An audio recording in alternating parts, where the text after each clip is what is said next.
And I want to say I wish all of you all the best, and may the best person win, because you have an exciting time in Israel, if what Maxwell says is anything to go by. Now, instituted in 2019, the Israeli Green Innovation Competition is one of the side events of the Ghana Garden and Flower Show. It seeks to honor individuals and organizations that come up with innovative solutions that promote environmental conservation and agriculture in Ghana.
Embassy of Israel for this package. We are very grateful for your interest in Ghanaian startups. Now, the competing prizes. All participants will receive a certificate of participation. And then first, second, and third will receive a plaque of recognition. And then second and third will receive a 3-month business mentorship by Mr. Eli Ibrahimovic, who is an Israeli businessman and business executive. Thank you for joining us today. We are grateful. He's one of our judges. So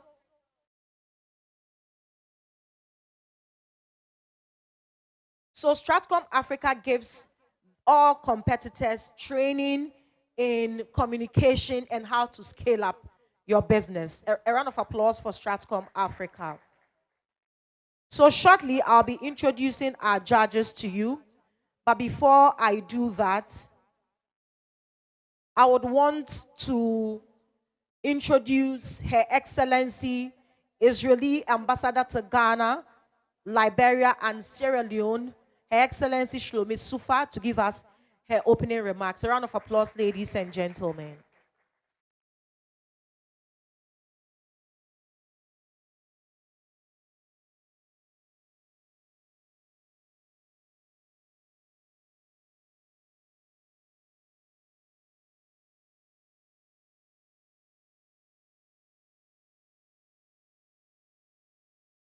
Good afternoon, everybody. Thank you very much for coming in and joining us on this special event. Our dear host, Madame Esther Koba, dear host and friend, board members of the Ghana Garden and Flower Movement, participants of the 2022 Ghana Garden and Flower Show, fellow judges, management and staff of Stratcom Africa, participants of the 2022 Israel Green Competition in Innovation, friends from the media, ladies and gentlemen, all protocols observed. Finally, the day that we have all been waiting for is here. I'm grateful to you all for joining us this afternoon to host the 4th edition of the Israel Green Innovation Competition, the IGIC, as part of the activities for the 10th Ghana Garden and Flower Show. Indeed, exactly a year ago, I arrived in Ghana with my family to begin my service as the new Israeli ambassador to Ghana, Liberia, and Sierra Leone. The final pitch for the 2021 competition was the first project that welcomed me to Ghana. Indeed, it was 2 days after my arrival. I still had my suitcases still unpacked at the house.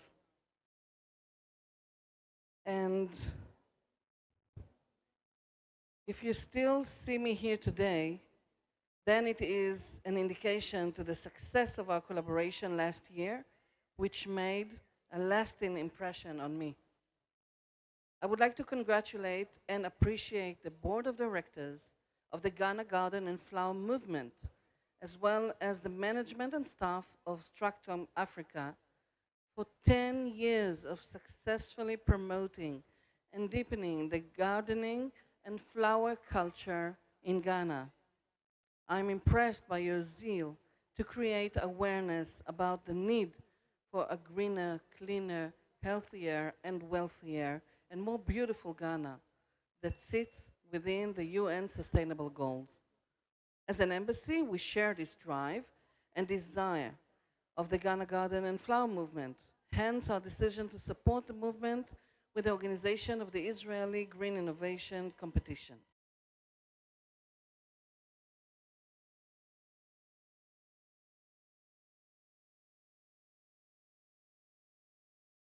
Solutions from the youth to solve some of the agricultural and environmental challenges of Ghana.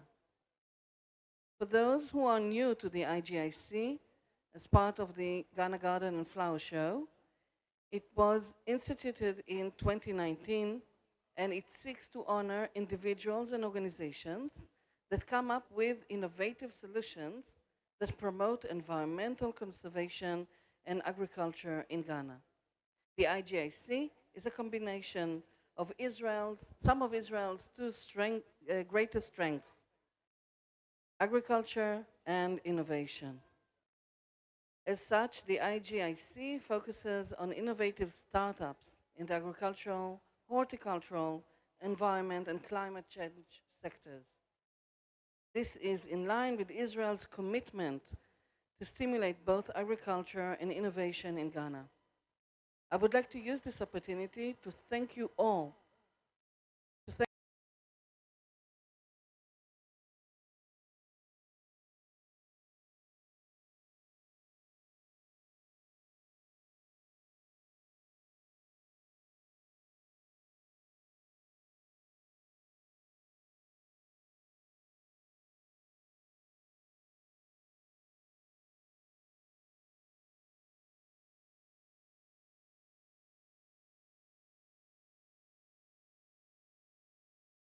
We are happy with our expert decision on the final 6 for this year's competition.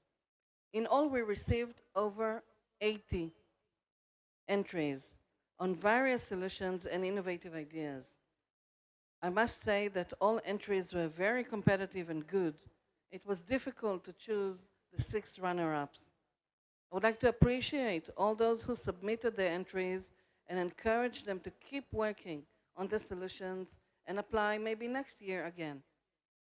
I'm also excited about this afternoon's speech, and I look forward to the creative and innovative solution of all the participants. Distinguished guests, after the pitch, the overall winner will receive, as we have heard from our wonderful MC, a fully paid trip to Israel to participate in industry-related meetings, excursions, and conferences, to learn best practices, to network, and to seek potential investors to expand his or her existing business. The winner and other participants of the competition will also have the opportunity of being enlisted on the embassy's startup database and participate in training opportunities that will enhance their prototype or ideas. Having said that, I would like to announce to the excitement of all of us here today that we were able to have a special prize for the second and third winners, and that is to secure a 3-month business mentorship program for them that will be provided by none other than Mr. Eli Abramovich.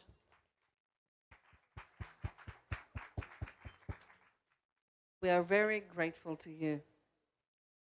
I would like to wish again all the participants a successful and impressive pitch. My innermost gratitude also goes out to our dear judges who have been with us from the beginning of this competition. You have been an asset to us, and I'm very grateful to you for your commitment and dedication to join us every year, offering your expert advice.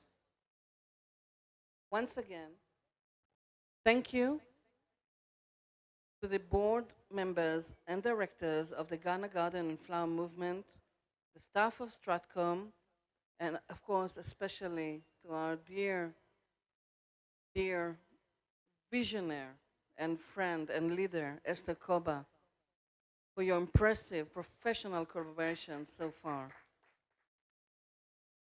We look forward to more profitable and impactful collaborations that support the overall development agenda of Ghana in agriculture, environmental, and horticulture sectors. Another beautiful round of applause, please, to my team of the embassy. Where are you guys? Where's Karen? Karen,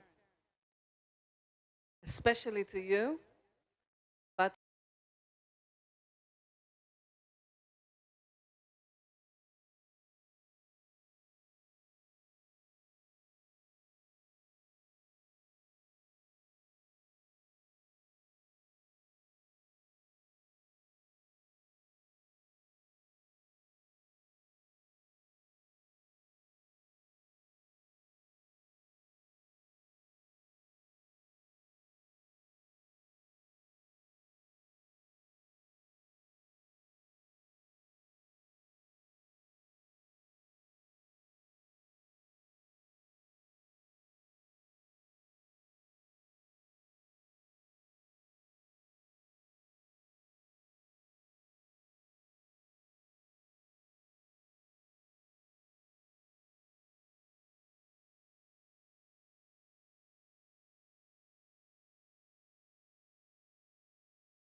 the Ghana Garden and Flower Show. I don't know whether it's because of my prayer on Mount Olive or Mount Olivet or um, in the Garden of Gethsemane or in the Garden of Eden, but somehow.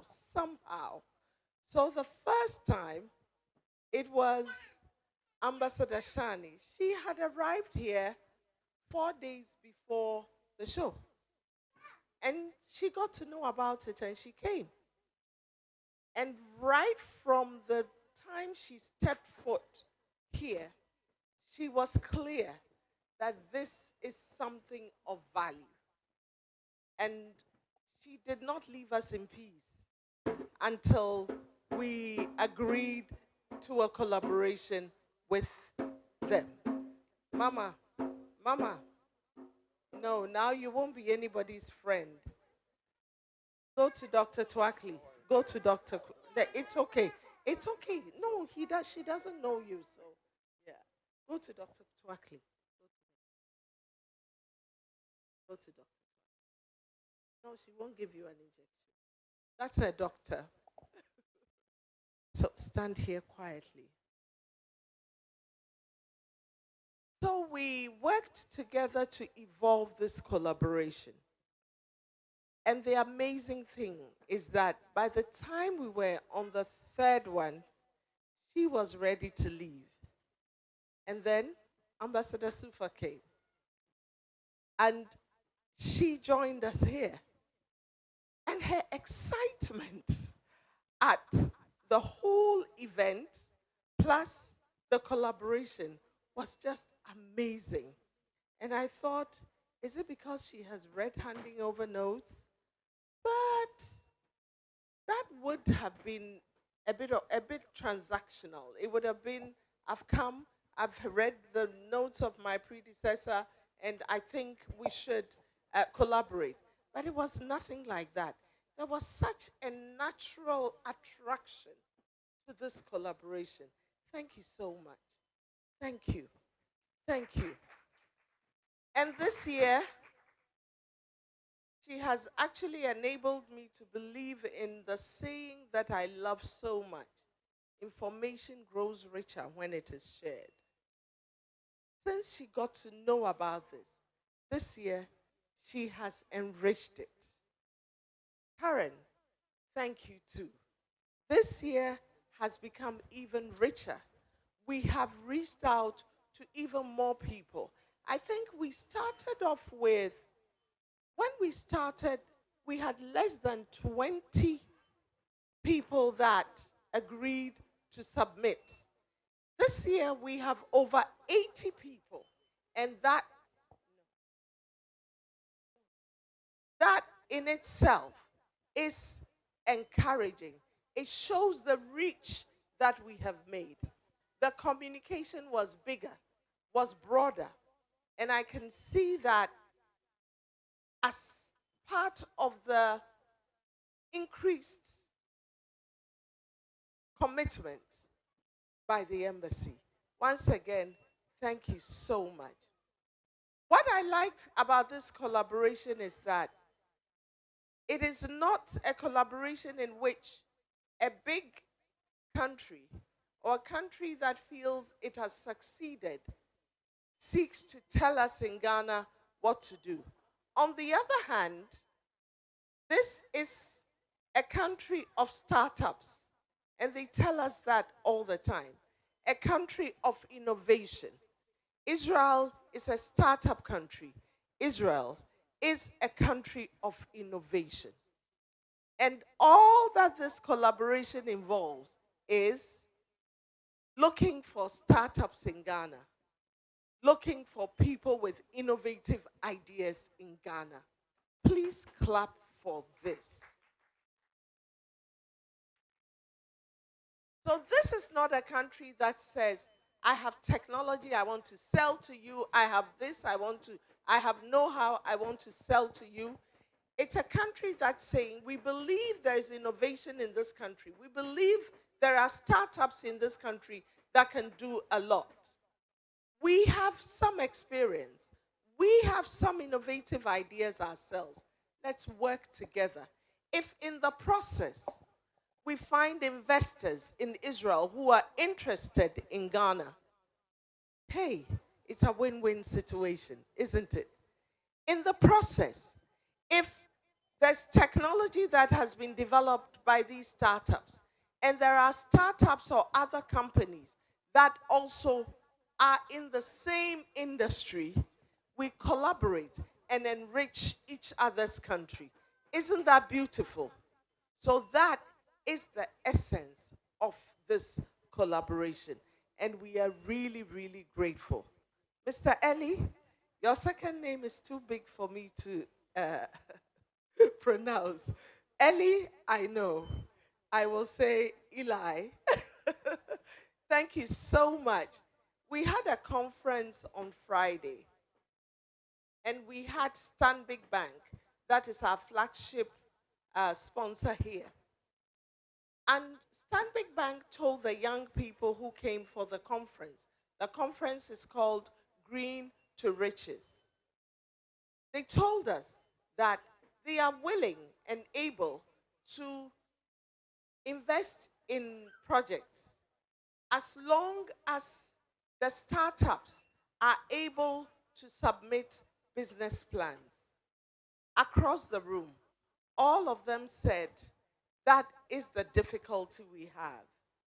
It is difficult for us to come up with business plans. We have the ideas, but how do we construct business plans? I think that Prophet Moses heard this plea and communicated it to you. And today you are here. We are extremely grateful. We are sincerely grateful. This is something that the young people need. At Stratcom Africa, we have tried to do it with the exhibitors, and we will find a way of stretching your generosity beyond these winners.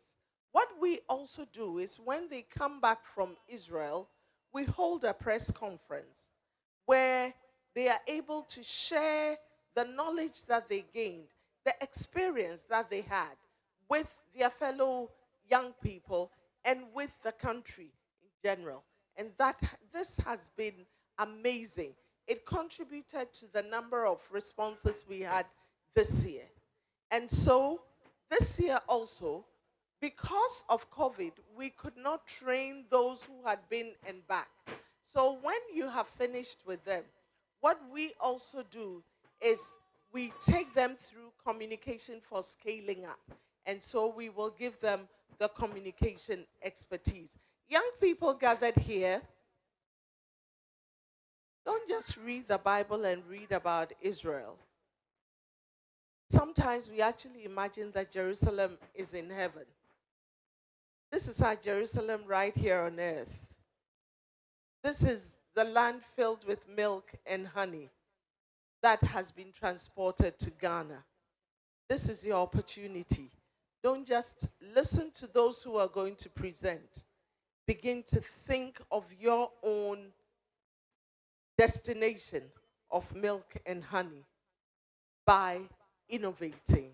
And who knows, you may be Ghana's next great entrepreneur. Our judges, thank you very much. Thank you. God bless you. You give us your time free of charge. None of these judges are given anything for the time that they put into evaluating the submissions. It's hard to find that these days. We are really grateful. We honor you. We salute you. And our contestants, let the butterflies fly off to the plants in the park. Just come, present, and who knows, go away with the ticket or time with Mr. Eli.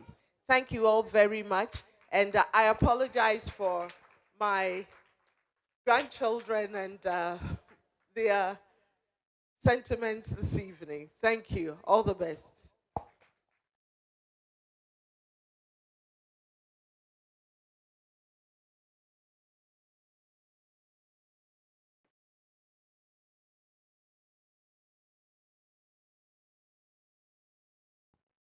Thank you so much, Mrs. Takova, CEO of Strategic Communications Africa. Now we can set the ball rolling. I'd like to introduce our judges for the 2022 edition of the Israeli Green Innovation Competition. Our first judge, Israeli Ambassador to Ghana, Liberia, and Sierra Leone, Her Excellency Shlomit Sufa. Thank you so much. My very own friend, who is the Sustainability and Responsibility Manager at Guinness Ghana Breweries PLC, Mr. Felix Baidu. Thank you so much. Also, we have in our midst Mr. Kobiyewa, who is the owner and operator of Burger King and Pigberry in Ghana. Thank you so much. Also, we have in our midst Mr. Eli Ibrahimovic, who is a business executive. Thank you so much. We also have in our midst the head of agriculture team at MasterCard Foundation, Mr. Godfried Odampton Sowa. And then our last judge, Ms. Esther Koba, is the CEO of Strategic Communications Africa. Thank you so much, Auntie Esther. So I will soon be introducing the competitors. They are 6 in all. But let me tell you what the criteria for awarding marks will be. The first one will be problem identification. The team must have a clear and deep understanding of the problem. Is there a gap the idea is addressing? Also, product definition. The team must define their product or solution. Is the value proposition clear? Does the innovation address a clear need of their defined user and consumer? Number 3, innovation. Is their solution different from existing ones? Their solution must be viable when implemented and sustainable. Will their solution inspire people to fund it? And then number 4, sustainability. The team must show a plan to sustain their idea. Is it likely to continually attract and engage public interest and also generate revenue to sustain the operations of the team's venture? Number 5, presentation and other strengths. Was the presentation professional and well articulated? Did the presentation attract and sustain audience attention? How well did they answer questions from judges? Finally, novelty. What makes the idea new and exciting, and how does it stand out from other similar ideas? Okay, so I would want you to know that each competitor has 10 minutes. You have 10 minutes to pitch your idea, and then you have 5 minutes for questions from our judges. I'd like to start from waste advantage. Koko Kwaku, a climate change activist who believes in bringing the youth together to engage in activities that can reduce the impact on our climate. She does advocacy in plastic pollution and climate change in schools, churches, and the communities. Her prototype project is called Waste Advantage. Through this, she produces eco-friendly, decomposable paper bags made from pineapple leaves waste. Let's welcome Koko Kwaku. Is she here? Okay. Koko, you would have to hurry up a bit. Let's welcome her. Koko, your 10 minutes starts now.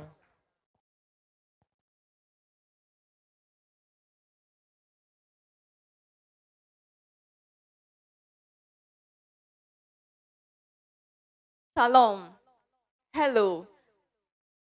Ladies and gentlemen, so my name is Koko Kwaku and my colleagues here are Isaac Boyson. Okay, so do we all remember the 3rd June disaster that happened at Circle? Okay, so I was actually there. I had closed from work. I was waiting for a car. So standing there, as I watched the rains, it carried a lot of plastics, blocking the drains, causing flood, and also amidst other problems like plastic pollution and climate change. So with this problem, we came together to form this team to have a sustainable solution to tackle this issue.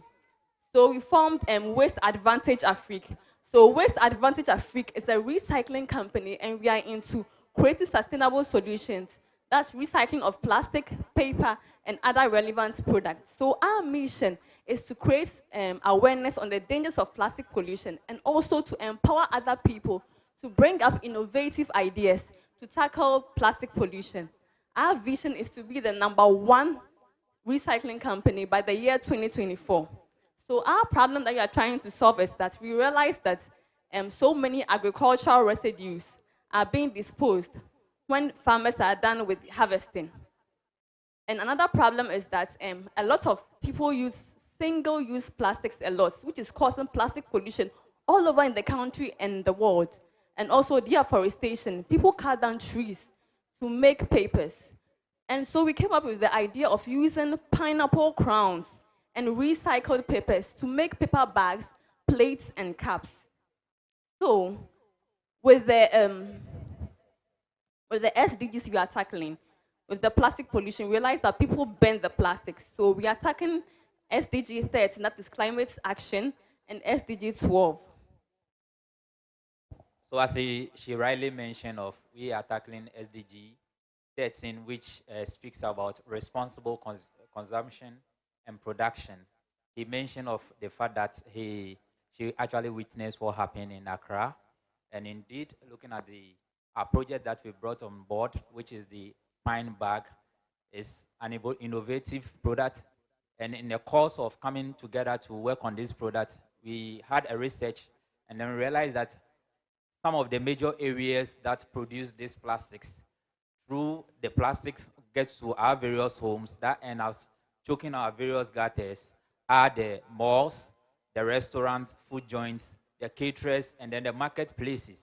So instead of these people, we seeing them against the environment or contributing towards climate change, we took them as our customers, and we find the need to speak to them and then have intense discussions with them as to how best we can move away from using plastic bags to paper bags. So in our research, we had a research of 6 months where we speak to these shopping mall caterers about their interest, and then even as they speak to customers as to how best they feel in using the plastics bags with the paper bags.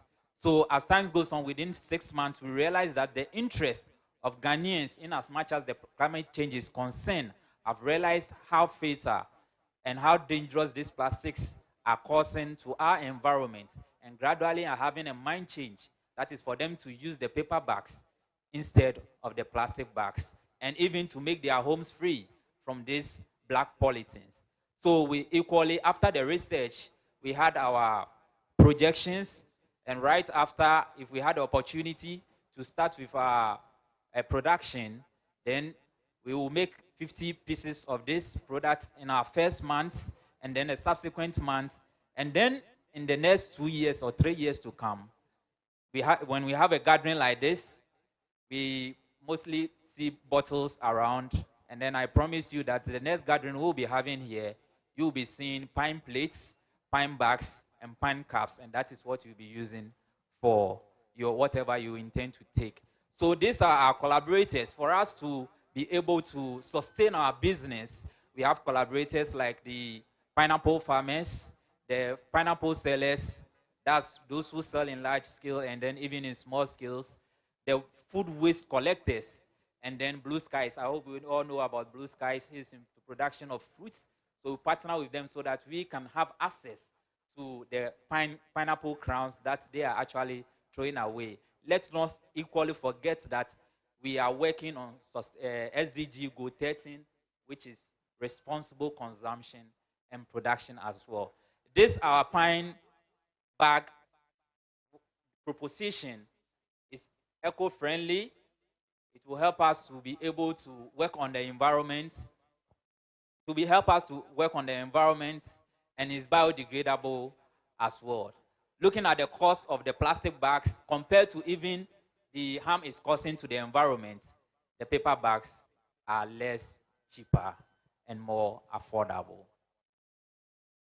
Forward. So I know that with such gatherings, we may have people who may equally want to invest. So for us to be able to sustain our business and even expand it to other regions, we are looking at working out to start with our mass production. If we have somebody who wants to support us with a tricycle, for us to have a multi-purpose stamper and even 1 mini shredder that will be able to help us to expand our business as well.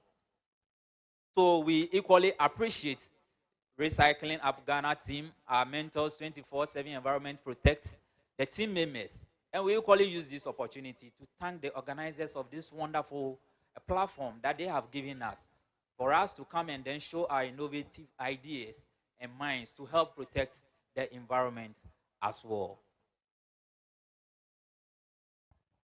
we are not also living in our communities where we are working out of this project.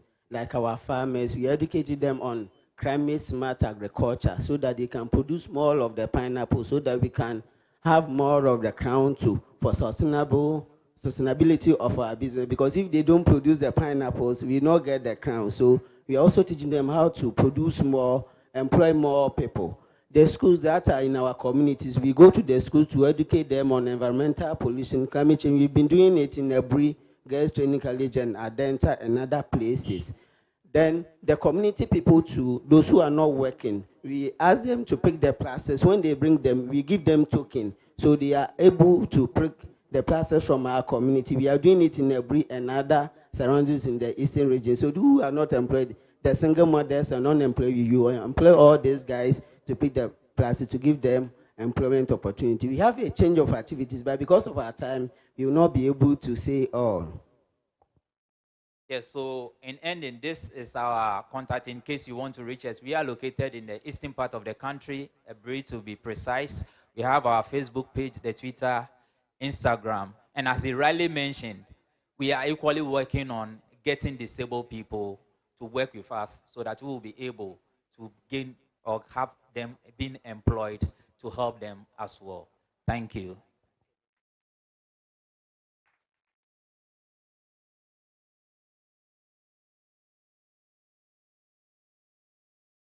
Round of applause for them. So you have 5 minutes for questions from our judges.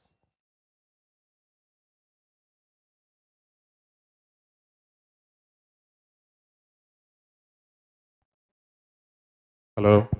Yeah. Thank you very much for the presentation. You answered one question I had in mind whilst you were speaking in terms of the feedstock for production of these paper bags, how reliable you'd get access to, the reliability and accessibility to these crowns. And you mentioned the likes of Blue Skies and the Exactly. pineapple sellers and all of that. So that has been captured. And then also one bit I liked about your presentation was how you're going further to educate farmers on climate smart agriculture and then regenerative agriculture, which is quite good as well. Thank you. My question is, in terms of the paper bags, you mentioned that it is cheaper compared to the single-use plastics. If you could give me, for example, I'm a ShopRite, if you could give me a sense of how much it would cost me to get your paper bags compared to the bags that I use currently, what would be your answer to that? Because you talk about it being cheaper, but there is nothing to indicate that it is cheaper compared to the actual paper, the single-use plastics we currently have on the market. So if I could get a sense of that. Yeah, so it's cheaper in a way by saying in terms of cost, and it's cheaper in a way by saying that we are equally helping to prevent the afforestation as well. In order to prevent people, we know that the usual paper, they cut down trees, and which is one of the major causes of climate change that we are all facing now. So that is one part of it being cheap because we are protecting the environment. When the last tree dies, we all dies. So that is one part of it. And then with the paper bag, one of paper bag is being sold. I mean, depending on the size, 60 cedis, 70, some 1 cedis. But we are selling ours as low as 40 cedis. And there's one interesting thing that we are equally trying to bring on board in regards to the research that we did. We intend to work with these shopping malls to start giving them incentives in terms of bonuses so that when people buy the bags many, then we will give them additional bags. And that is equally another way of making the bags cheaper. Again, the amount of money Ghana government spend on collection of this waste paper bags and we can even get the figures from Zoom Lion. The amount of money government put into collecting all this polythene bag from the street so that it doesn't get into the ocean, because when they get to the ocean too, they also pollute our oceans. So if you compare all this, our paper bag, you will say boldly that it's cheaper than the polythene bags. Thank you. I think that if I just understand him, what he wants to say is that have you done any costing? So if your bag costs 5 cedi and the one on the market costs 3 cedi, so we know that yours is cheaper. That is that's where I get. So have you done any costing at all? Exactly. So if you watch our presentation, we did a comparison of the cost price per the size against the polythene, and some are being sold at 60 pesos, 70 pesos, but we are selling ours 40 pesos. Okay, thanks. So mine is more of you talk about this being innovative, right? There are quite a lot of paper bags in the system. How different is yours? What makes yours innovative? What makes How different is your paper bags from what is already out there on the market? Exactly. So we have come to realize that most of these paper bags are being produced from trees, but ours is produced from recycle or waste papers, and then the crown that we all see here from the pineapple. Thank you.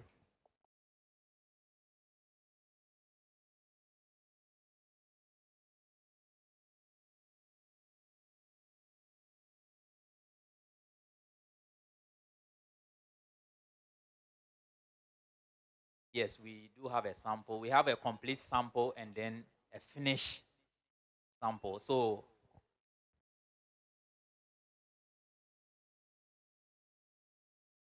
this is the first phase of this paper bag, where it needs to go through several processes, drying and other things.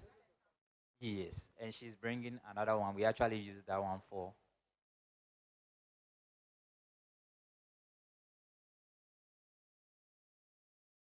Yes.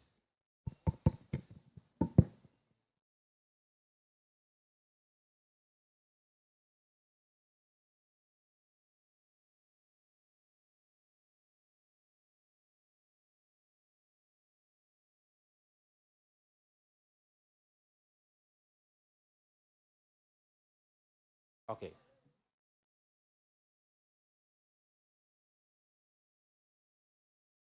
Hi. Very often, such innovative ideas begin, they start for a bit, and then we're disappointed because we're not getting. Are we eating enough pineapples in Ghana to give you the volumes that you need? That is one.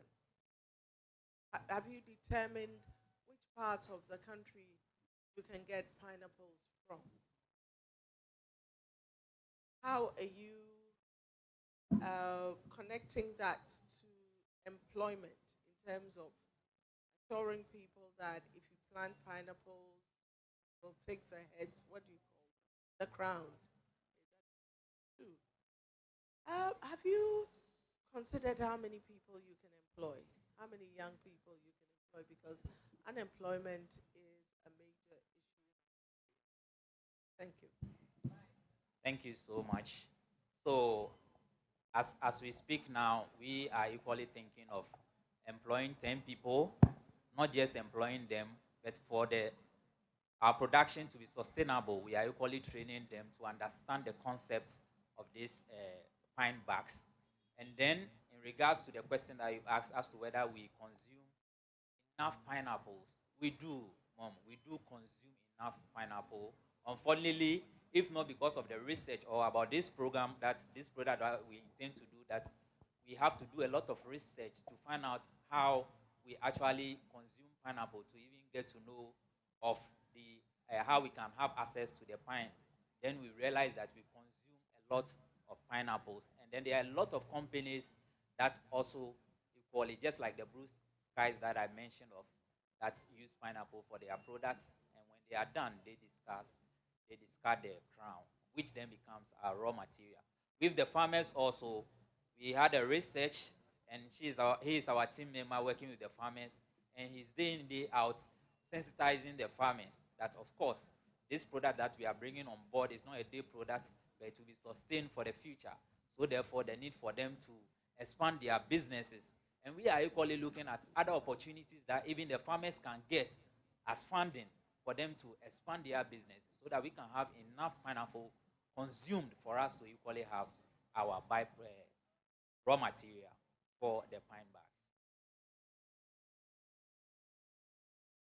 Have you done any analysis of uh, on the average, how many plastic bags are used in a day in Ghana, and how many you can produce, and whether you have enough pineapple crowns. So have you done this analysis? On the average, how many plastic bags are used in Ghana? How many bags, pine bags, will be needed? What quantities of pine heads, crowns, would be required? Have you done this? Okay, so I would say that research shows that in Ghana here, we produce about 1.1 billion of plastic tons annually. So in our small way to start something is the introduction of this green innovation. I mean, we can't just get it right there, but from the scratch, we can reduce plastic pollution. Thank you. And with the supply too, we are located in Eastern region. And most of the pineapple that we get in Accra are from Eastern region. In Sanwem, adults who have to Koforudia, that to say most of the pineapple come from, and we supply other regions of Ghana. So with the supply, we don't have problem at all. Thank you. No, I have a, sorry, I have a follow-up question. So you mentioned earlier on talking to ShopRite. Am I correct? Did you meet ShopRite? Sorry? ShopRite. You said you had Yes, a discussion malls. with them. You met with the malls. Yes. Bringing it down to the mall, did you get a sense of their consumption? How many plastic bags in terms of volumes that they require, like daily basis or monthly basis? Did you do that? Yes, Do you have an idea of the quantity? Yes, so one of the malls that we spoke to, they mentioned of, they gave us daily figures as in terms of spending almost 500 cedis. I mean, when they had good sales just on plastic for packaging for their customers. Now, with the crowns that you pick, do you have a sense of the amount that you can, amount of bags that you can produce in a day? Come again, please. The amount of bags that you can produce in a day, can you give us an idea? Yes. So currently, we can produce 50 pieces. 50 in terms of pieces a quantities, day? Yes, please. From how many crowns? From 250 crowns. We don't use only the crowns. We use papers and other. So if you're producing 50 a day and you're working with just ShopRite, do you think you can meet their daily demands? Not at all. That is why we've come to you. So what would it take from where you stand? Where would it take for you to get there? So what would it take? expanding our business, get the funding, and then other ideas, communication strategies for us to run our business. When you say expanding, and I'm sorry, when you say expanding, where exactly do you want to expand? Yeah, so for now we are just focusing in Greater Accra. We are thinking of expanding the business to other places. And No, equally, which component of your business currently do you want to expand to meet the demand that it's coming to you in now? terms of equipment, financial support, the equipment that we mentioned of financial support, logistics, and other. These are the areas that we are looking at. Thank you. Thank you so much, Waste Advantage. You've used 15 minutes, instead of 5 minutes. Thank you so much, and we wish you all the best. You can have your seats. Congratulations. All right, so let's move to this company called Ponab Briquettes. All right, Cletus Balongboro has over 15 years experience in renewable energy, climate change, and the environment. He's committed to nature recovery in ways that add value for local people and communities. His company, Ponab Briquettes, recycles biomass waste such as rice husks into smokeless charcoal briquettes as alternative to wood fuel for cooking. Their briquettes are made from a unique process of compacting the biomass waste into a compact log. Let's welcome Cletus Balongboro. Your 10 minutes starts now. The name is Balongboro. Thank you very much. Good evening, all. Shalom. Can we have... why can't we find alternative charcoal for our people so as to minimize the cutting down of trees for cooking and also to make cooking something enjoyable? This is what my company and I, my team and I are doing in Tamale, the northern region of Ghana. My name is Cletus Balumburu, the founder of Pona Briquette.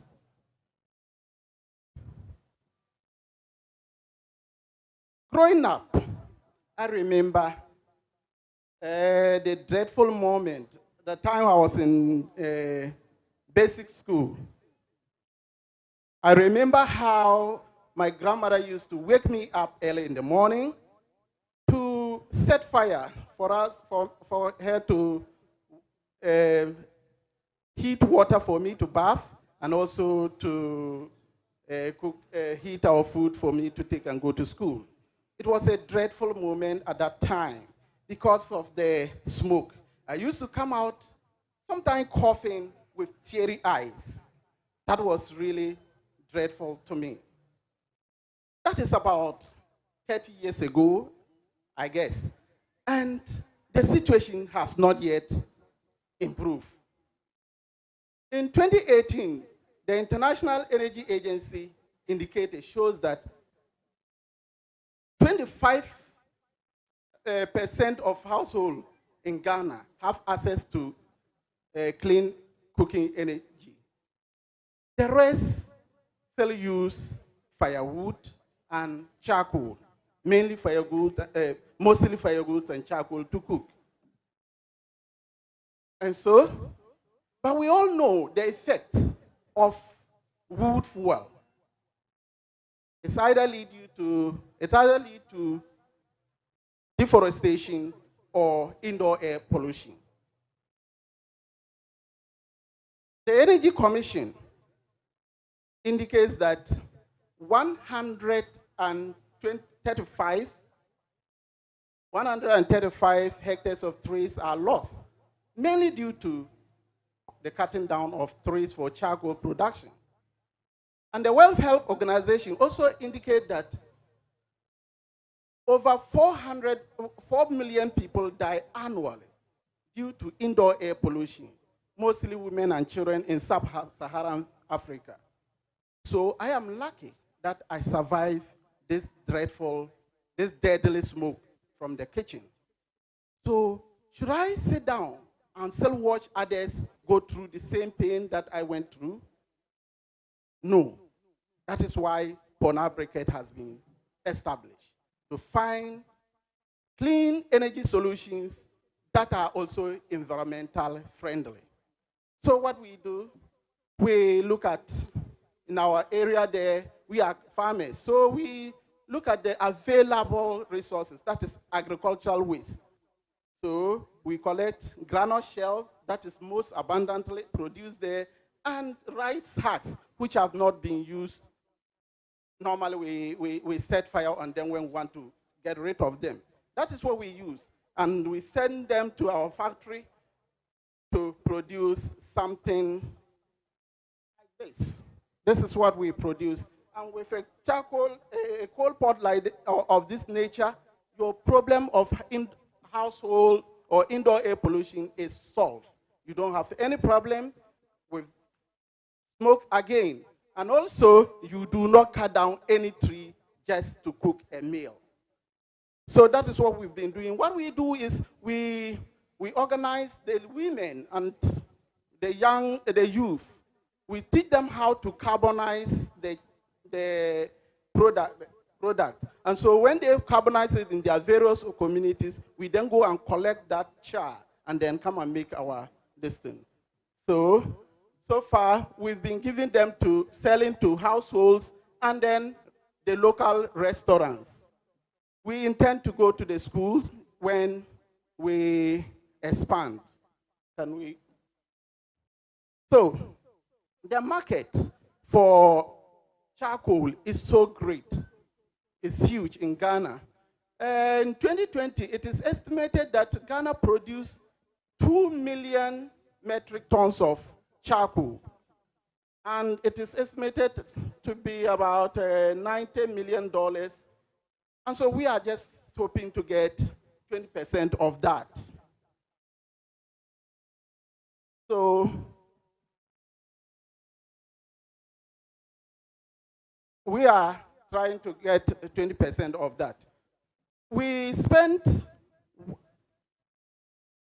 1.4, 1.02 dollars Ghana cedis to produce a kilo of briquettes and sell it for 1.5, which is still cheaper than the charcoal in the market, because most of the charcoal they sell it at 2 to 3 Ghana cedis.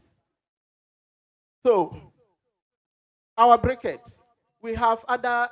We've realized that there are other competitors, but in northern Ghana there is nobody. We are the first to start with this project.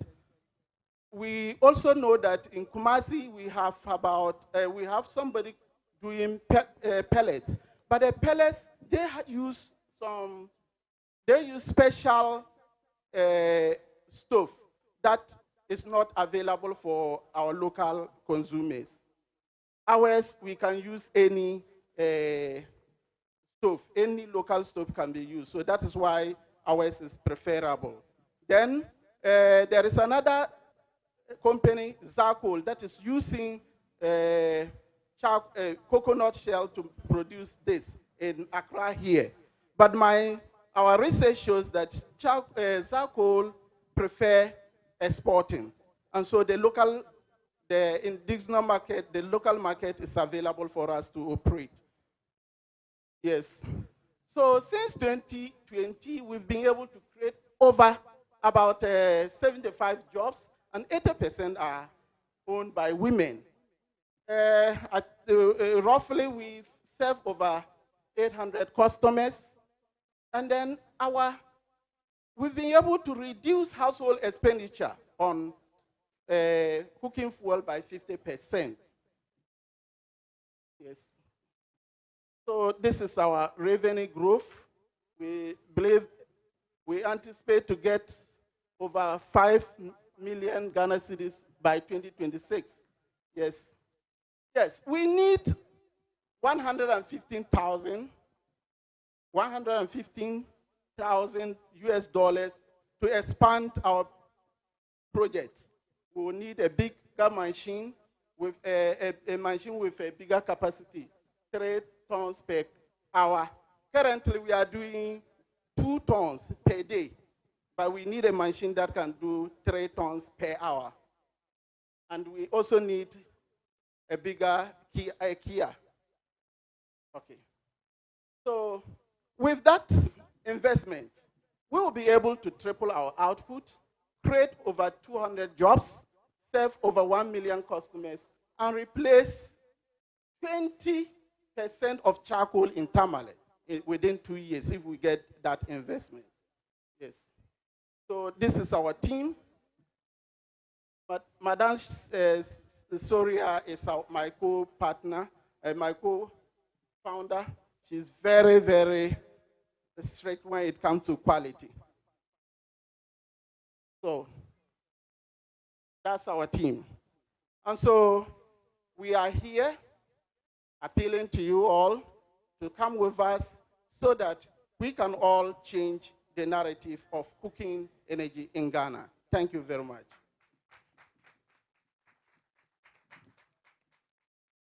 Thank you very much. So we have 2 judges asking him questions so that we can work within the 5 minutes. So questions from 2 judges. Thank you.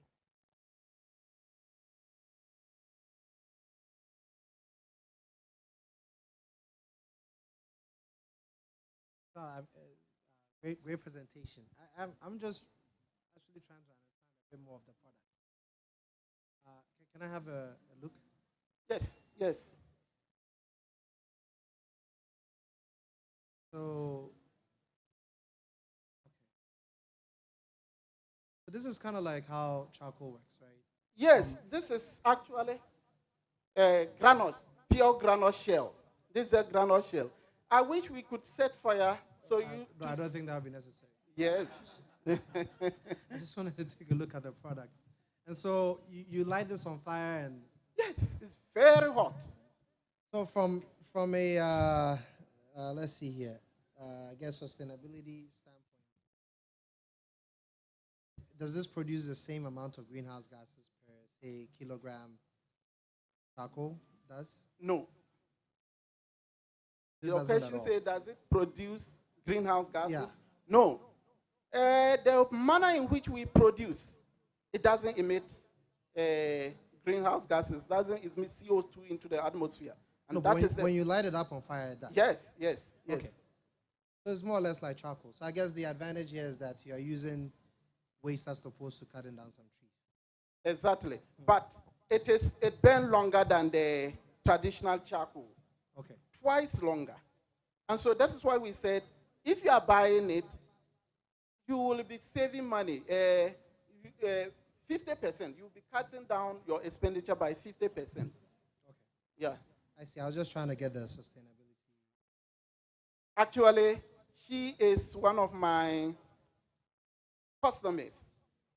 She wanted to tell you her experience as far as how they use it.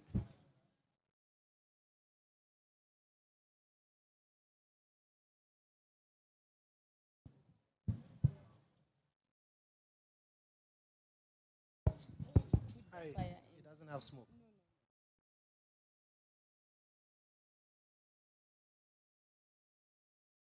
Yes, sir. Can you hear me? Yes, sir. Congratulations. Great presentation. Thank you, sir. Do you have any form of certification?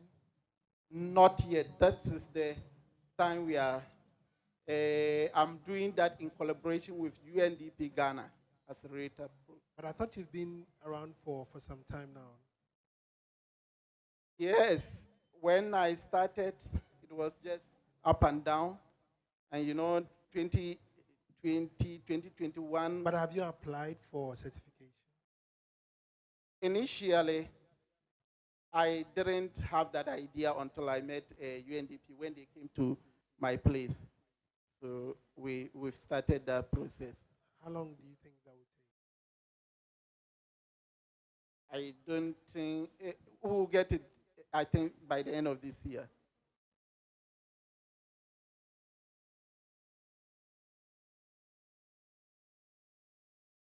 Thank you so much. Congratulations, and we wish you all the best.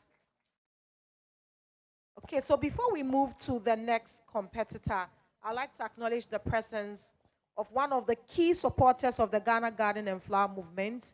She launched the first show and was featured in first edition of Bloom. Dr. Juliet Twackley is here with us. Thank you so much for joining us again. Also here with us is the country head for MasterCard Foundation, Rosie Fain. Oh, she just stepped out. I'm sure she'll come and join us. Thank you so much for joining us. All right, so let's move to the next competitor. Mami Efia Dakwa Obeng Dakun is an alumni of Ashesi University. In her second year, she was made the Welfare Committee chairperson and discovered the passion for event planning and organization. After COVID lockdown, she started a small resin art business, Kaleidoscope. It's been a year and a half, and her passion has grown tremendously. She has recently discovered that ornamental flowers are cherished and expensive, yet not last long. She has come up with a solution for this in line with her business, preserving the flowers in resin. She hopes to train and employ many others in the resin arts business. Let's welcome Mami Efia Dakwa. Hope I got the name right. Thank you very much. Yes, please. Thank you. So before I start, I have a little activity I'd like you guys to engage me with. So can we please close our eyes? Close your eyes with me for 2 seconds. And imagine yourself receiving a bouquet of flowers from a very important person during a very important moment in your life. And then 2 weeks later, your flowers die. Please open your eyes. So this was the situation I went through a few months ago when I turned 25. I've never received a bouquet of flowers in my life. And when I turned 25, my mother gave me my first ever bouquet of flowers. So I was very excited. So I went on YouTube to watch help videos on how to preserve them because I wanted to keep them to show that this is the first set of flowers I ever received. And I didn't find any way to preserve them. So I went online again, did a poll, and found out that I'm not the only one with the problem, and that it's actually a very shared problem. And again, in Ghana, over 200 ornamental flowers are sold daily from all the floral shops we know. And just like my flowers, they all die in 2 weeks. I had a picture of the way my flowers look currently, but it looks like the presentation slides are not showing. So other people have come up with solutions like using the flowers to make compost, potpourri, and a number of other things, but none of these last. So my name is Mami Efia Dakwa Obendakon, and I am an alum of Ashesi University, where I learned how to be an ethical entrepreneur. I started working with resin about 1.5 years ago, and my business name is Kaleidoscope by Madod, as you can see. So basically, we use resin technology. So the resin technology is, so you see how oak trees are there, and you see a certain liquid excreting from the plants, right? Yes, exactly. So that's resin. So my manufacturers actually collect that, so no trees are harmed. So as you can see, I don't know whether you can see well, but then that's the resin oozing out of the trees. My manufacturers collect the resin, and then I purchase the resin and hardener from my suppliers in Ghana as Part A and Part B. So with my business Kaleidoscope by Madod, we would be present. So as you can see on the side there, that's how the bouquet would look in the resin. You still have your full flower bouquet with you, and you can end up using the final products for a decor piece, a mantle, anything at all you want, even a tray of some sort. So the flowers go through 3 stages: the drying stage, the curing stage, and then the casting stage. Those are the 3 stages that we take. Those are the 3 stages that we take the flowers through. So currently with Kaleidoscope by Madod, I have been producing trinkets and items like my bookmarks, my phone case, and other things. So I would like to pass this around so that you guys can feel how real pressed flowers are in the bookmarks. So I've been doing this for 1.5 years now, and then with this, I realized that it's not sustainable because the prices were around 10 cedis to 260 cedis, and it was not sustainable to keep me because I also currently just work alone. I don't have a team yet. It's just me and my beautiful assistant, Sandra, handling the slides over there. So this is what I was doing, and then now I'm moving into the preservation of flowers. So the evidence we have is currently we've sold over 516 items, made almost 9,000 CDs, have a combined following on social media of 3,000. So we have the present, and we can boast that over 95% of our customers give us 5 stars.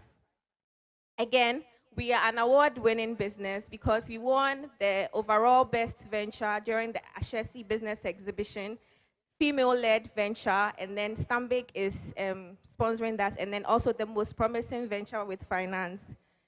Again, so for the industry currently, it's pretty new, so there are barriers to entry, like difficulty to replicate. That's the trade secret.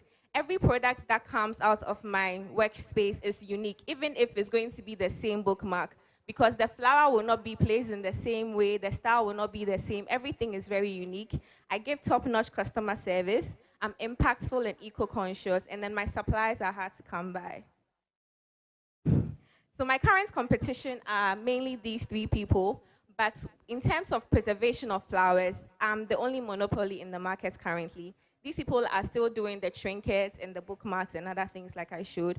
The only advantage they have against me is the fact that Jessica has a physical shop, but I can boast that I'm more innovative and creative. So we did a market research, and we used the wedding market as our point of research. So we found out that in Africa alone, it's the market business opportunity is over 10 billion. And Ghana has 30% of this. And out of this 30%, $150 million goes into decor with flowers and bouquet, croissants, all of those things just for that. So that's what we are targeting, the 5% luxury bouquet market here in Ghana. So the market is definitely available and definitely sustainable.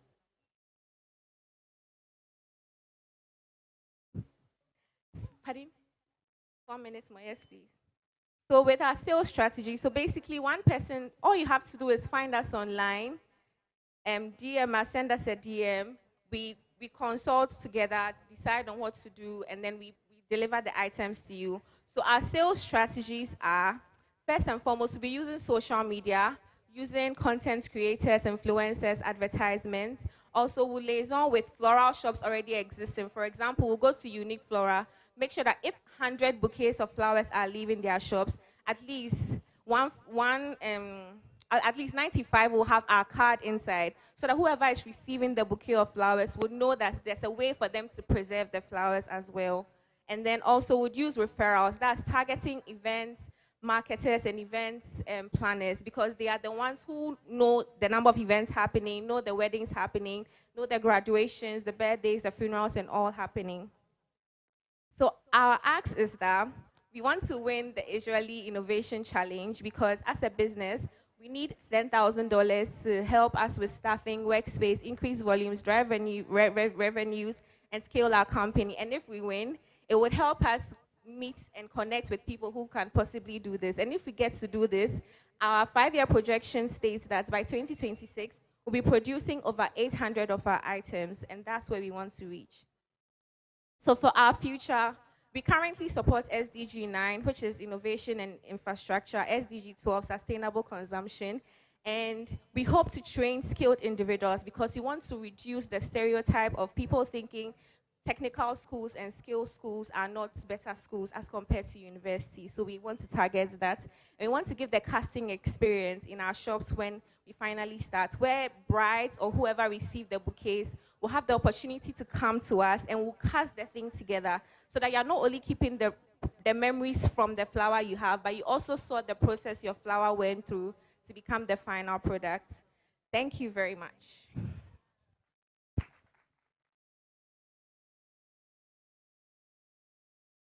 Awesome, Mami. Congratulations. So, questions from 2 judges for Mami in 5 minutes. Hi, good evening. Thank you very much for the presentation. Thank you. I wanted to ask you, please, just to understand better, are you able to work in Accra or also all over the country? So my workspace is only in Accra, but I can definitely receive flowers from all over, because during my research, I found out that Accra and Kumasi and Takoradi are the hubs for weddings, and they really purchase a lot of the flowers. So I have a structure and form where the flowers will be transported to me in silica gel in containers. But my workspace is currently in Accra. And I'm definitely willing to expand. Good, thank you. Thank you. Hello, yeah, so that was an exciting one. So beyond the bookmarks, is there any other product line you have? Yes. Yeah. Okay. So in one of the slides, it shows all the things I do. So even my phone case, for example, which has the family of my picture and I, and then flowers behind it.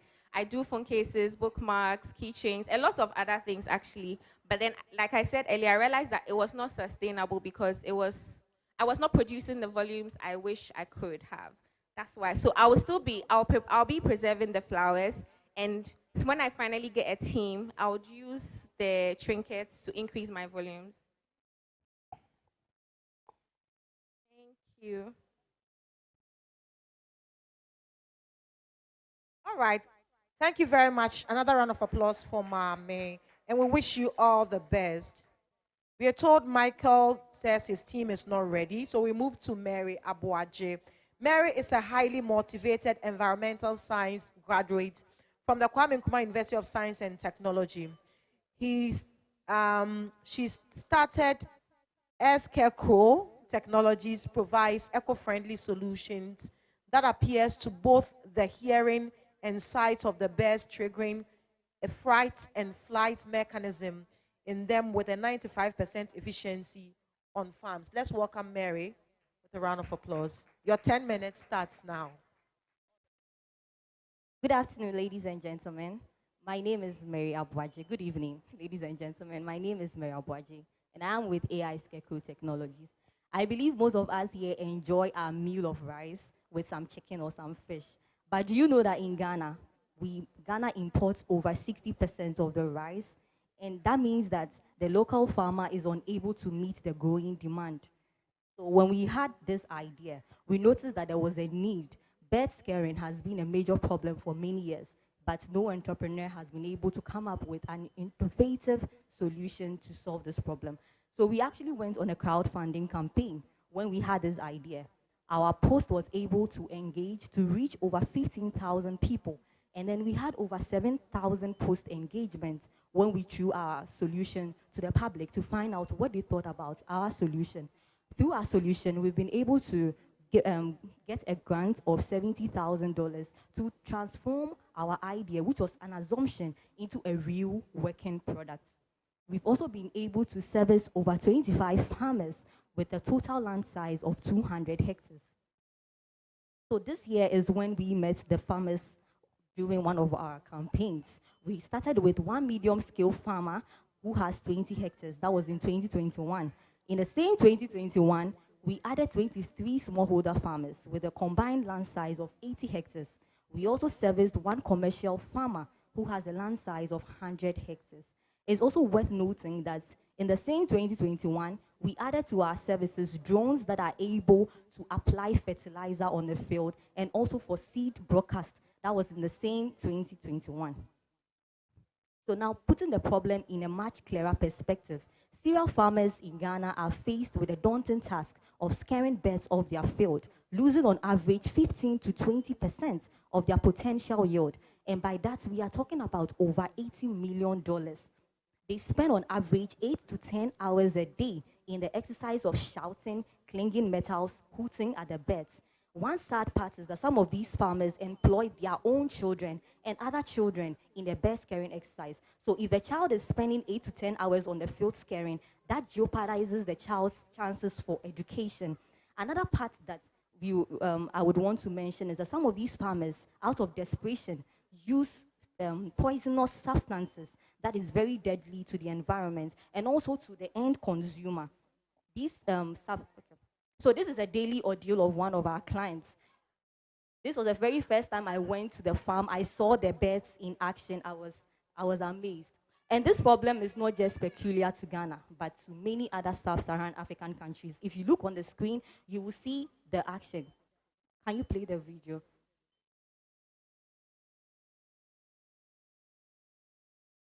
Okay, so this is where Ice Gecko comes in with our solution. We use a natural phenomena which is clearly understood by the birds by the use of distress calls and predator calls. Every bird has a predator, so we tested and recorded real predator sounds which we infused into our device. So when we go on the field, we try the sounds and then the birds actually flee the field. With our value proposition, we are protecting crops. We help the farmers cut losses by 90 to 95%. We save on average 8 to 10 hours of productive time that they use to scare the birds. We are also saving the environment from the poisonous chemicals that they use to kill the birds. To mention, our solution is eco-friendly. It doesn't harm the birds in any way.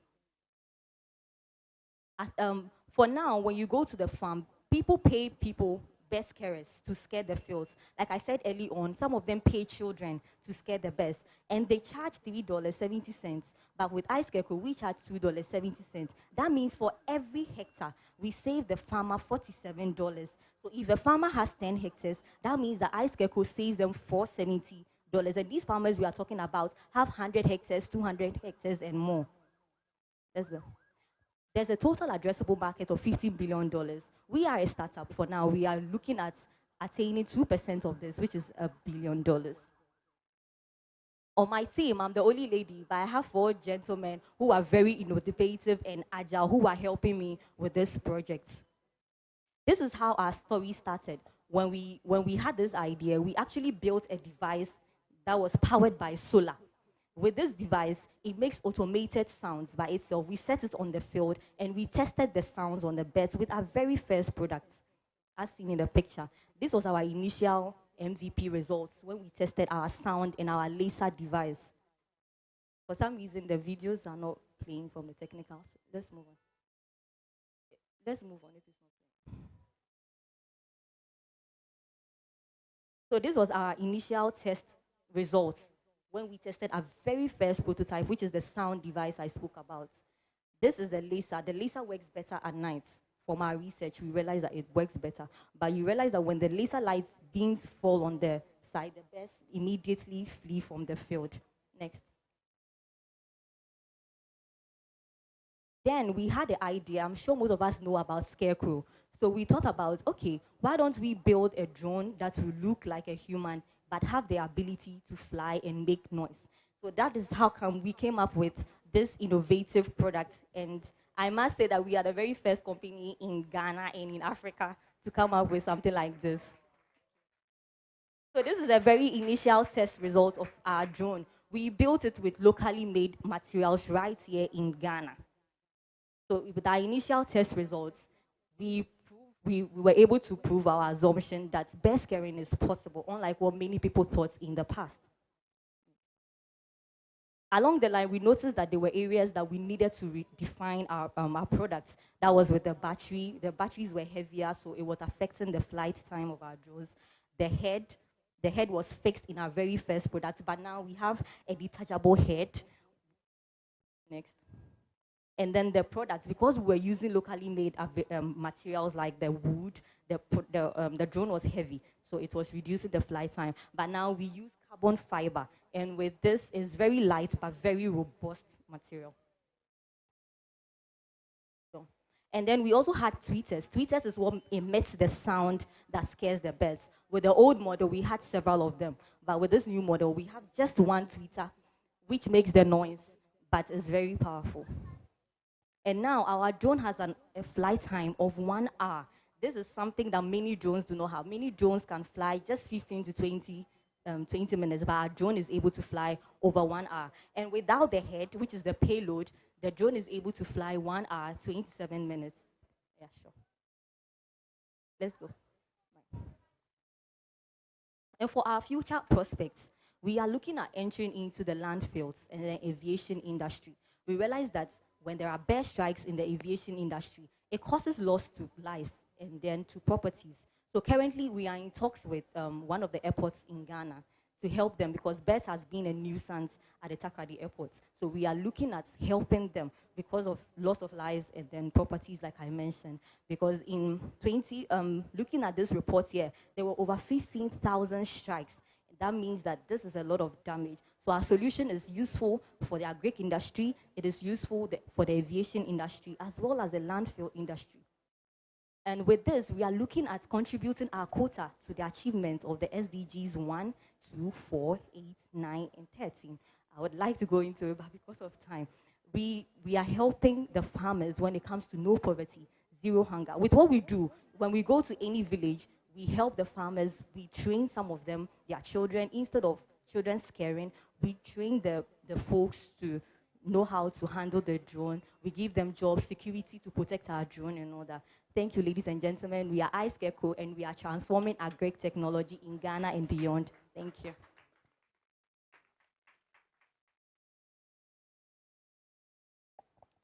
Interesting. All right, so 2 questions from 2 judges in 5 minutes.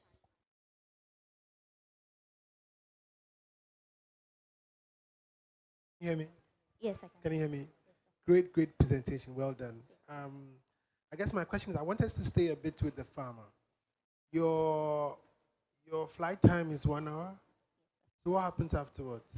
So we have 3 batteries at the moment. So that means that we are able to fly 3 hours non-stop. So by the time we are done using one of the batteries, we put it on charge.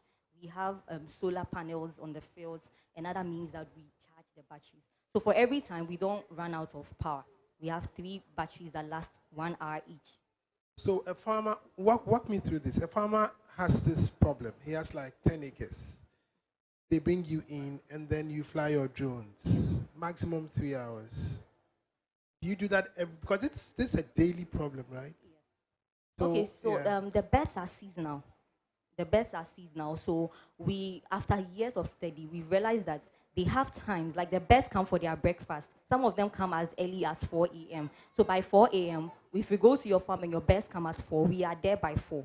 And between 4 to 7, they would have taken their breakfast. then they will leave. Around 12 to 2, they will come for lunch and we'll be there. So the scaring is not continuous. And then later in the evening, around 4 to 6, they come for their supper and they come and meet us to just drive them off our client's field. So I guess my last question is, if a farmer is working with you, do you pass on the knowledge to that farmer for him to, say, acquire the drone and do it by themselves, or they always have to rely on you? Okay, so for now, when it comes to Ghana and adoption of technology, what we do is we provide a service for the farmers. We have training programs for them where we advise and train them on the use of chemicals, because most of them do use chemicals. So we train them on the disadvantages of the chemicals and also why they shouldn't use their children on the field. For now, we are now rolling a new program of training them into the drone. But for now, we handle the drones ourselves. But for areas like the aviation, where we just spoke about, they have pilots who have the knowledge in flying drones. So for them, but for the farmers, we handle it for them for now, yes.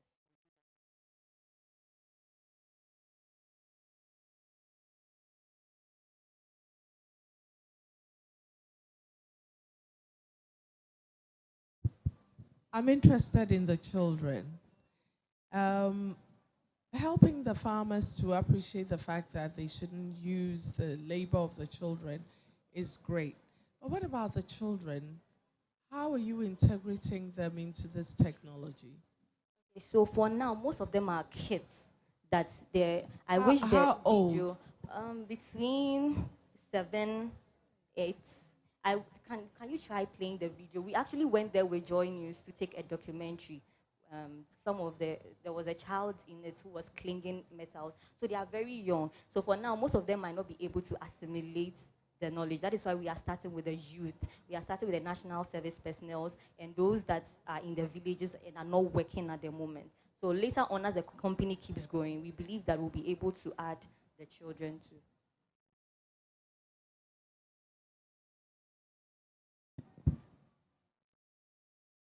And our drone is available if you would want any demonstration later on. Yes. All the best, Mary. Another round of applause. Excellent presentation.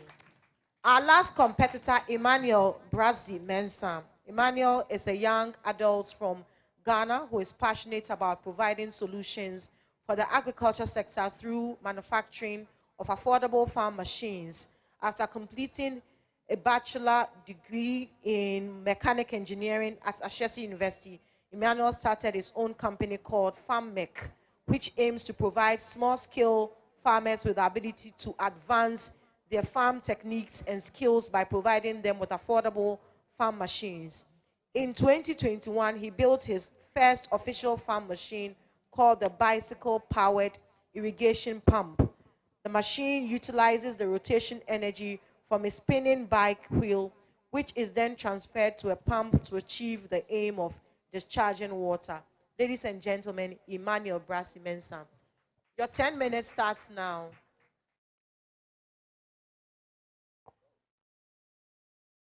Good evening, ladies and gentlemen. I'm Emmanuel Brazi Mensah from FarmMech, and I'm here to give a detailed presentation on the project I'm working on. So FarmMech is a Ghanaian-based agricultural company that seeks to promote and enhance the use of irrigation in Ghana. So the company aims to create an effective system that allows the manufacture and supply of irrigation machines around in Ghana. Okay, so this is my table of content, the list of things that I'll be going through throughout the presentation. So agriculture contributes to 19.25% of Ghana's GDP and provides 90% of the food needs of the country. Now, despite its involvement with the country's GDP and the food provision, it depends on the employment force, depends on 28% of the employment force in Ghana. So according to the statistics made, it is evident that the agricultural sector is a central social-economic position, holds a central socio-economic position in Ghana. So now looking at irrigation, irrigation started in the early 90s under the Land Commission in the Ministry of Agriculture. However, despite the early attempt to innovate irrigation in Ghana, less than 2% of the percentage total cultivated land in Ghana is actually irrigated. Now, a third of the estimated total irrigation land in Ghana lies within 22 well-known schemes. However, these schemes have no development plan or management plan. Now, moving on to the next slide, I'm going to give a definition of the solution. So bicycles were invented with a prior reason or with a prior aim for human transport. However, as the world evolved, bicycles are now incorporated in various aspects of our lives. Now, the bicycle irrigation pump is a typical example of the advancement obtained as the bicycle evolved throughout the world. Now, the main concept behind the technology is the use of rotational energy from a bicycle wheel and transfers that rotational energy to the pumping machine that helps it operate without the use of electricity or fuel. So this is a picture of the irrigation machine, the first irrigation machine that was produced by the Farmec company. So now, what impact does this machine have on the environment? So since this machine requires no fuel or no electricity, it then helps prevent harmful emission of air gases into the system. And operating this irrigation machine also requires users to paddle. Paddling is a form of exercise. Exercising reduces the human carbon footprint by minimizing the use of energy-consuming machines, which allows the product to be environmentally friendly. Now, looking at the cost efficiency. Now, we all know that the electrical pumps and fuel pumps are alternative products that are used in replace of this irrigation pump. However, using these alternative products bring about certain types of operational cost and maintenance cost as well. So in this slide, we'll be proving the efficiency of the project. So 14.3 Ghana cedis is being used per day to manage a 1 horsepower electrical pump. That means that to manage an electrical pump, you need 14.3 Ghana cedis per day. Now, going on to the next slide, we are going to look at the operational cost, that's the electrical cost of an electrical pump. So it costs a farmer 4,800 Ghana cedis yearly to help him operate with an electrical pump. That's in terms of the electrical cost. Now, since this machine requires no use of electricity or fuel, there will be zero to no cost incurred when the product is being used because there is no use of electricity or fuel. Moving on to the next slide. Now, the maintenance cost. Maintaining an electrical pump costs about 100 to 150 cedis for maintenance. That's what the research I was able to acquire from motor shops in Ghana. Now, the maintenance cost of our machine, moving on to the next slide, cost 835 cedis maintenance cost for the full year. That shows that our maintenance cost is way lesser than the maintenance cost of an electrical pump. Moving on to the next.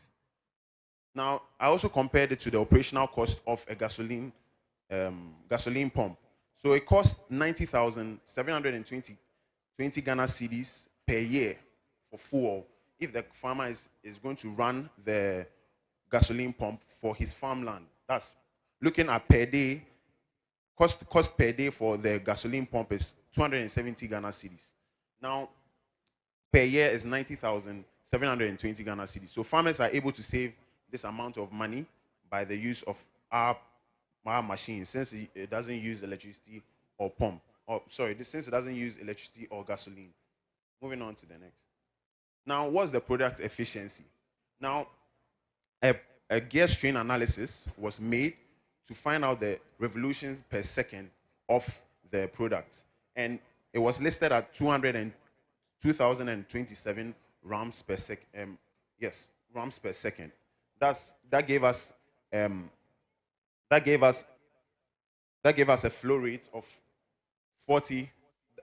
That gave us a flow rate of 40 liters per minute. So then it takes about 11.125 minutes to water to water 1 acre of land when using the machine. But since this machine requires the use of human effort, when it was tested, it took about 1 hour 30 minutes to water the whole acre of land. Now, the early transactions and milestones of the project. So this project was launched in Tamale at the 11th annual pre-harvest agricultural business occasion that happened in Tamale. So the project was then sent to Tamale so that I could get feedback from farmers. Since these are my customers, I needed to get feedback from them to know what exactly they will need. So this is a short video of how the machine operates.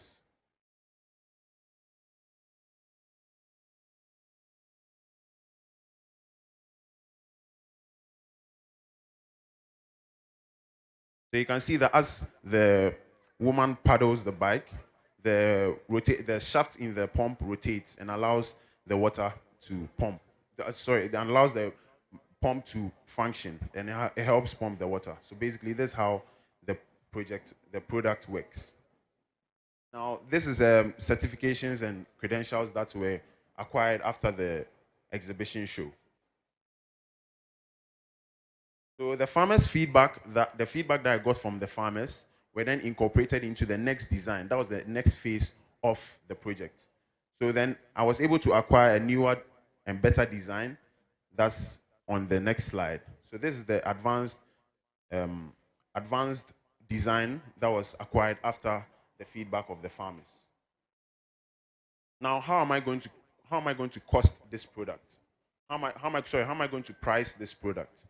So the overall cost for the next slide, the overall cost for manufacturing the bicycle irrigation pump was priced as 1,420 Ghana cedis. However, to get the price of the product on the market, I set my profit margins to 20%, which got me 1,775 Ghana cedis for the project. Now, what is our market strategy? What are we going to do? We acquired our customers. That's identifying your customers, and those are the farmers. Now, how am I going to let these farmers know that this project is good? I'm going to use my competitive advantage. My competitive advantage being the fact that there is no use of electricity or fuel pumps. That means that the farmers are going to save money annually. So we are also able to get some future objectives in the following slide. Yeah. So this is my presentation. Thank you, ladies and gentlemen. Congratulations. Okay, so we have 5 competitors.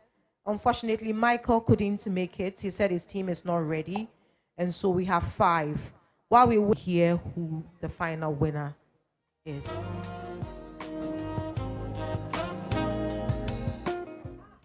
I'm sorry. Oh my God. Forgive me. Question. You forgive me. 30 minutes to irrigate an acre of land. And how much water will you push into that acre? So in the slide that I showed, it takes 27,163 gallons of water to water a whole acre of land. So since this requires human effort, and the fact that human beings will rest and take breaks causes a form of exercise as well, it took about 1 hour 30 minutes to water an acre of land.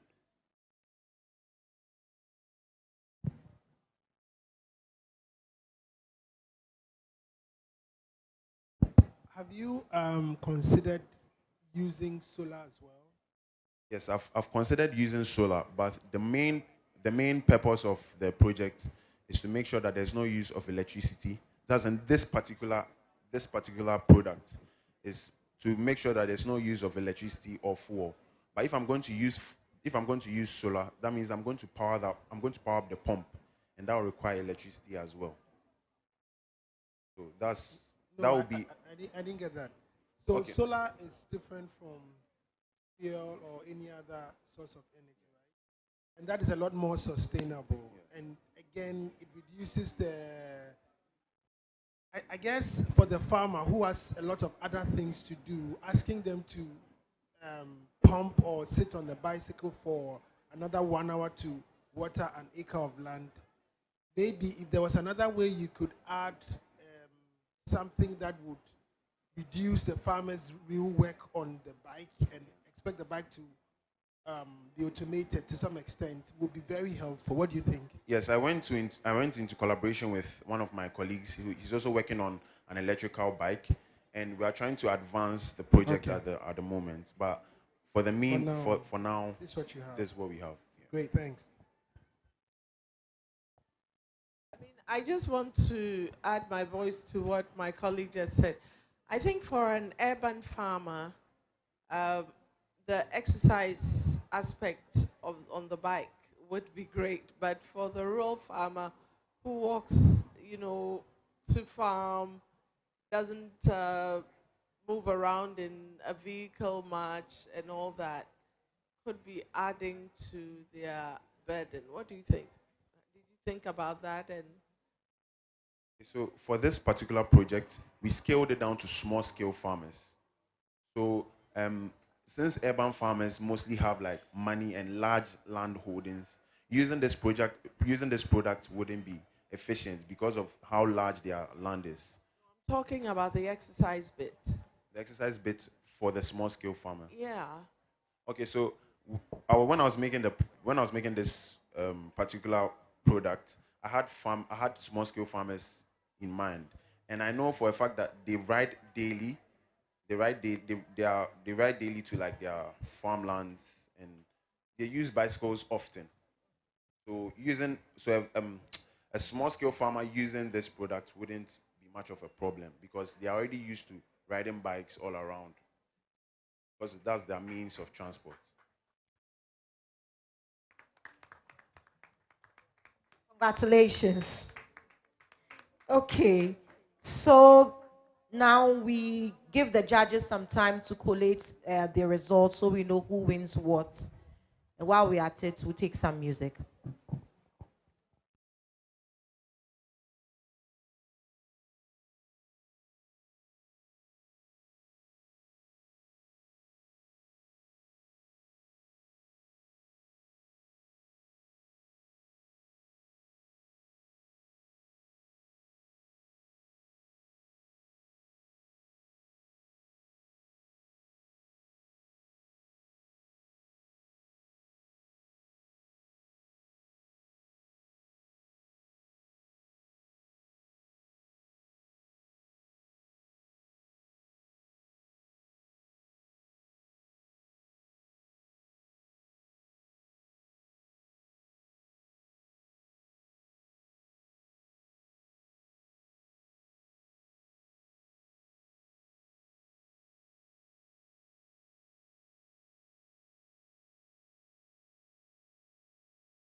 Mastercard Foundation in Ghana.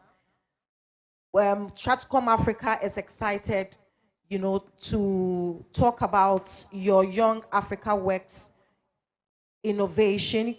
It works to focus on supporting youth in agric. And Mrs. Takoba wants me to tell you that they are really excited about this project. So you should keep it up. Thank you so much. Miss Josephine is here. She's the country head for Mastercard Foundation. We are grateful to you and your support for this program. I should think the judges are ready.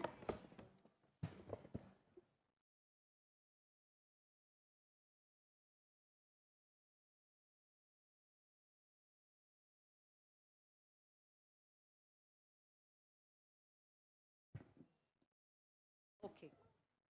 So more music while we wait.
Stand by.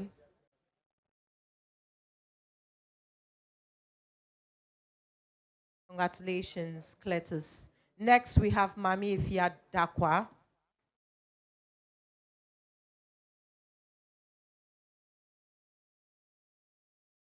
Congratulations, Mami.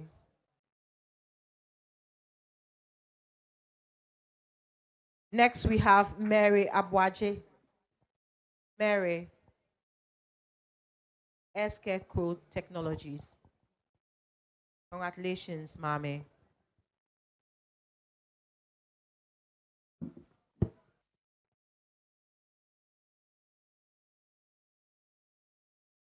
Next, we have Emmanuel Brazi Mensa.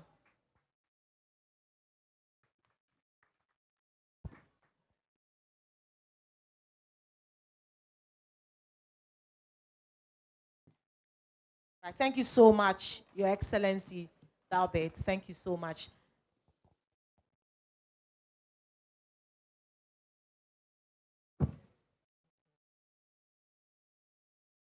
All right, so now we are at a point where we need to know who got the third place and who got the second, and then our final winner. And I'll leave that for the judges to do.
Ladies and gentlemen, the decision hour is here. Wow. How do you feel, contestants? You've all done so well. Your Excellency, I invite you here to award the first, but I will start with the third. Hi, the producers of Pine Bags. You got the third position. Let's clap for them.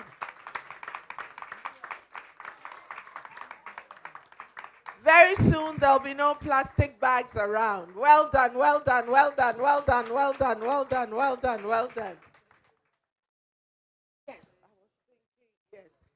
Ellie, could you please come, since you will be teaching them business principles?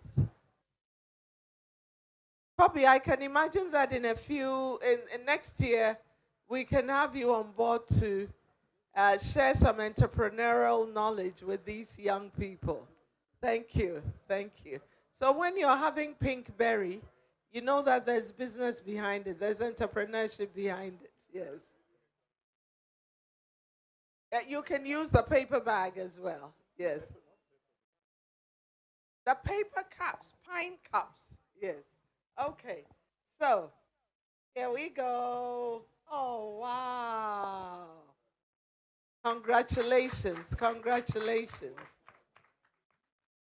Congratulations. Well done, well done.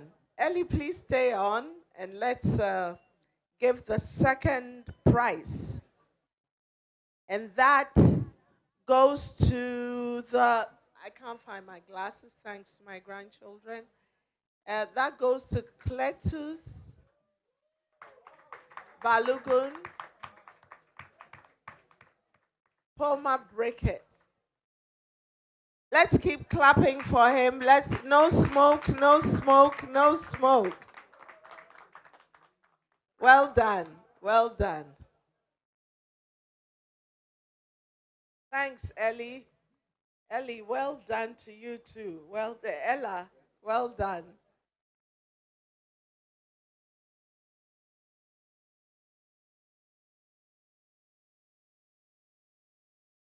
Well done, Cletus. Well done. And the winner is... Yes, you can go now. Your Excellency. And the winner is... My glasses. And the winner is...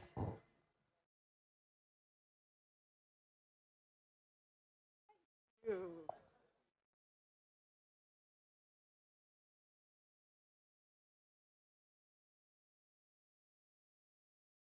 And the winner is I Care Pro.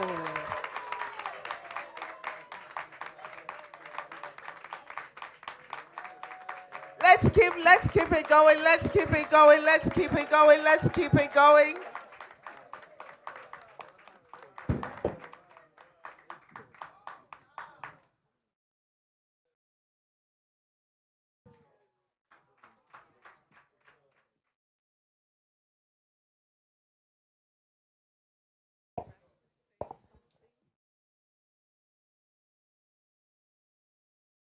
Congratulations.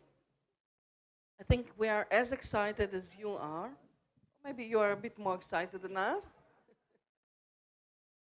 This is, of course, not the real flight ticket, but demi-flight ticket. We're very happy to announce you as the winners of the 2022 Israeli Green Innovation Competition. Congratulations, you're doing a very innovative, impressive work, and we hope that by traveling to Israel, encountering the relevant business conferences, networking there, you'll be able to grow even more and benefit the economy of Ghana, the agriculture, and do it in a very humane and actually bird-friendly manner. Thank you so much. Congratulations. We're so proud of you, and I hope that you get to go on the trip. Thank you. We've had 3 men go, and I think Israel wants to see Ghanaian women. So I'm so happy that you get to go. Congratulations, well done. And I am even happier that the children are not going to be used to scare crows anymore, and that you're going to encourage them to learn technology so that they can take over from you. Well done, well done, well done, well done.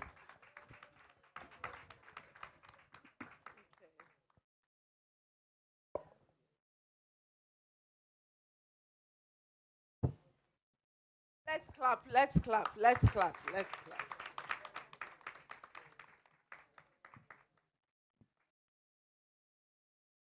So I would just want once again to thank the Embassy of Israel in Ghana for this collaboration. We at Stratcom Africa are communicators, and we have over the 10 years been trying to use our communication skills to change behaviors, to facilitate a change in orientation, a change in attitudes and behaviors towards agriculture, towards innovation, green innovation, and towards sustainable living.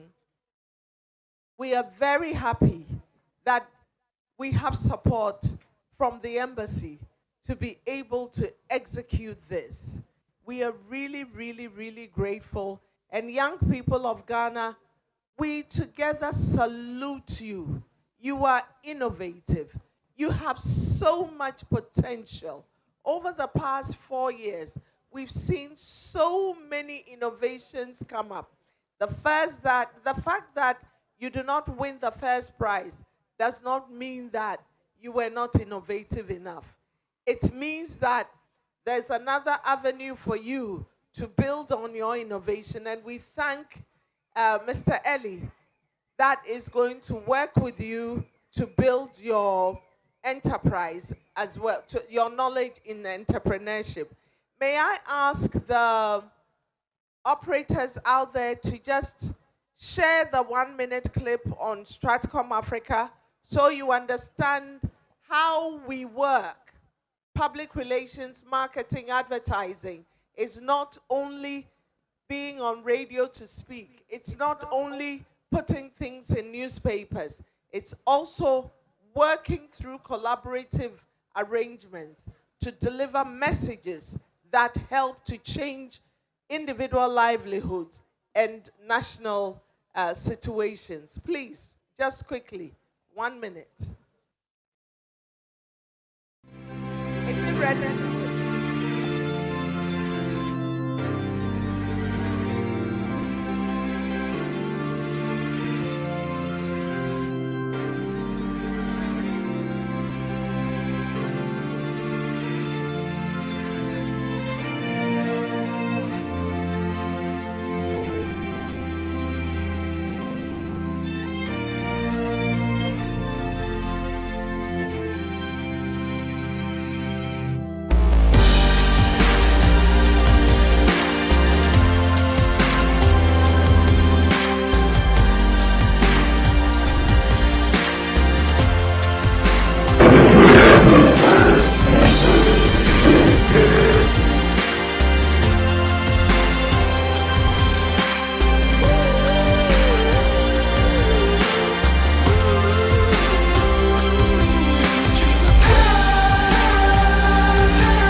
rise. She said, oh, I know the sun will set to rise. This could be paradise.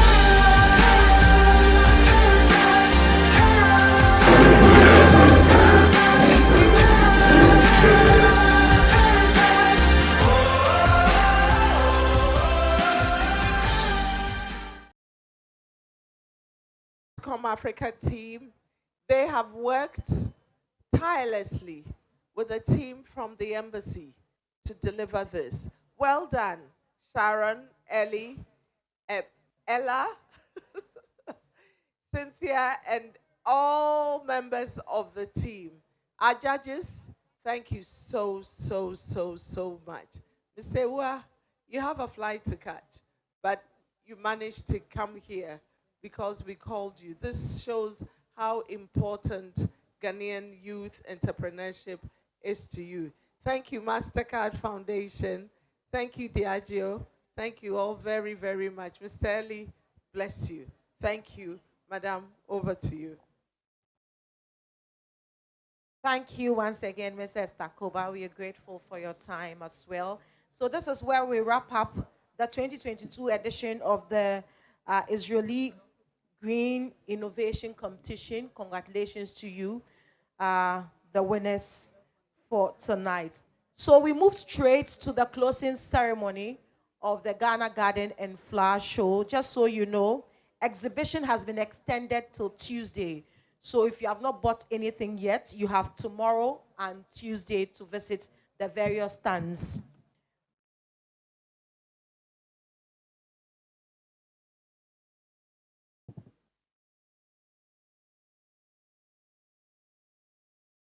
So we are moving the closing ceremony to the middle of where the exhibition is taking place. I'd like to say thank you to all of you for partaking in the competition.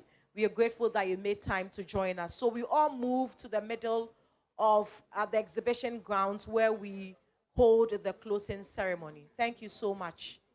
We're grateful. We'll see you there.